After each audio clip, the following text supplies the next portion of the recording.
Podcast, they will be here. No problem. Yeah, so what's up, man? Here with the two Andres and missing the third Andre Ward. But On the way. we touched on it for a second before we started. But did this kind of happen spontaneously? Like you guys did a live with Ward, and he's like, you know what, we gotta do this, or was that? Yeah. I mean, I think it was some time before that. Okay. Ward gave me a call, first just kind of, let me know the idea of what they were planning on doing. And, he wanted to see if I was, I was up to it because, of course, he's been seeing me doing my media thing for a nice little bit. So he brought me in and then, we ended up bringing Dirrell in and the whole concept kind of just came together kind of just naturally because we were just, hop on the phone with each other all the time and just chop it up. And we said, man, let's do a show. We've been brothers throughout our whole career. Yeah, like I said, we've known each other. We just been tapped in, you know what I'm saying? Like I said, we've known each other since we've been 14, 15 years old. So, and of course, like I said, we went through everything together from the Olympics to the pro, blase. So, just having all the experience and basically just being able to create an atmosphere that is coming from real fighters. Yep. Yeah. That are being able to speak about real experiences and having some real stories and bringing it to all the smoke, man. So we got a lot more new things, that are coming to all the smoke, different shows. Just a lot of dope things, man. It should be dope. That's dope, man. You guys breakdown of Shakur and Tank, it went super in depth. It went crazy. Super in depth. Yeah.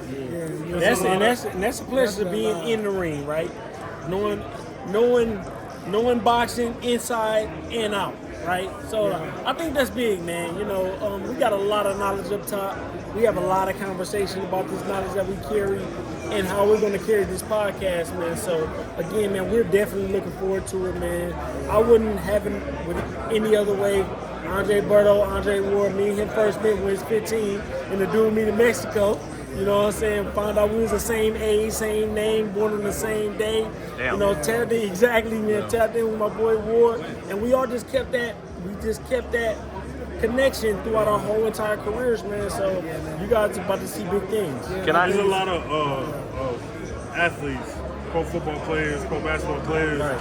They turn to commentary. They turn to covering the sport after they step away. Do y'all think that that's something that should be seen more in boxing because it's such a in-depth thing and something that fighters need to be more vocal about? Yeah, of course, I believe so because, it's nothing like going through this type of fire and being able to speak about it. And, to be able to have guys that can really, just very much articulate their experiences to the crowd, I think is needed. Because, you see a lot of boxing and they have like this thing about us that we don't really know how to articulate ourselves about a lot of situations, you know what I'm saying? So I think it's very, very, very important that we have somewhat of a hub like this when it comes to, certain guys who can bring our brothers in and really speak about our experiences, really have these great stories. And just like he said, I'm starting to see a lot of NBA guys, starting to see a lot of guys in the NFL.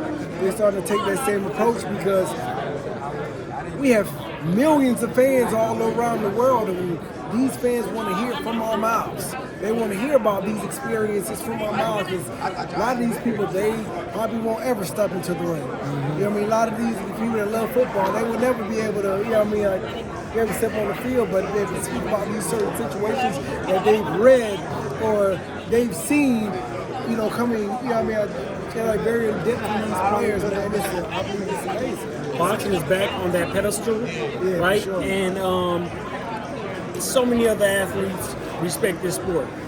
I can work with a professional ball player, football, basketball, soccer, I don't care what it is. Every single one I had the opportunity to work with the Knicks told me straight up, man, I got respect for this sport. I didn't ask. They say it, right? And boxing is back on that pedestal where it belongs. It's a very, very difficult sport. Again, like I said up top, listen, in boxing, you either kicking your ass or your opponent doing it for you. This that kind of sport, and I understand why they got that respect. So I believe we're doing a good job of carrying that torch. I love the fact that other athletes from other sports speak on it as well. That gives boxing the validity that it needs, right? And then us on top of that coming on. The beginning too, man. Like I said, just being young and being able to continue to speak on our experiences, I think, You find a lot of other situations. You see a lot of these older fighters that are probably just like over the hill, or they look a little bit, you know what I mean, like, you know what I mean, just like burnt out to a sense, you know. I mean, it's kind of hard sometimes for a lot of these, you know, people to sit back and just run this.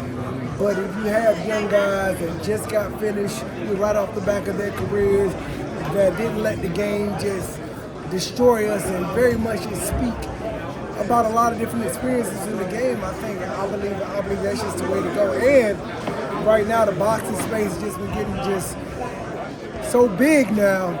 You know, it's just been getting you know, a lot of, I mean, it's just been going to a whole other level just of, you know, I mean, just of notoriety to the young kids as well.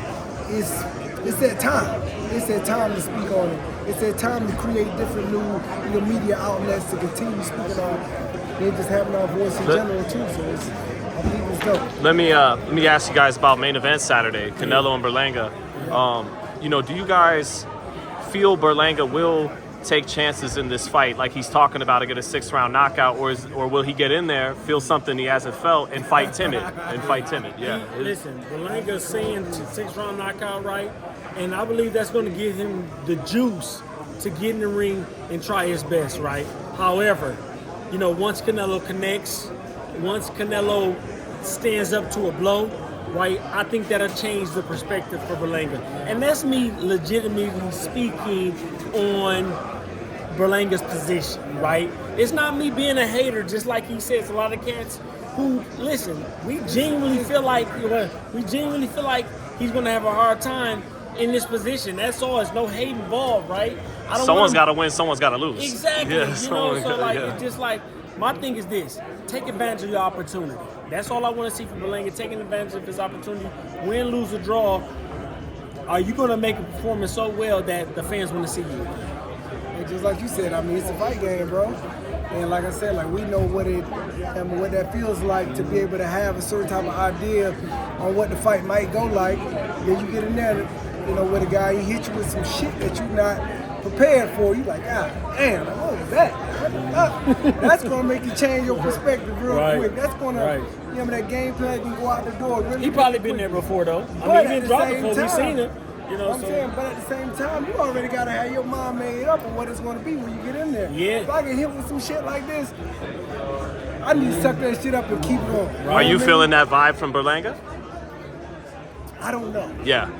I mean, like I said, like, you know, all of us, we don't know. We'll have to see Saturday night. That's the thing about it. Like I said, he's talking good. He's talking very confident. But one thing about a fight game is you step in that ring, boy, you're gonna find out real quick. And that's it. And that's just it right now, right there. So it's literally, bro. There's nothing he can say or do, right, before that bell rings that convince me. Once that bell rings, and I see the expression on his face, and once he faces a little adversity, that's what I'm looking forward to. I want to see how he handles it. We're going to see what type of person he is. He's going to find out who he is.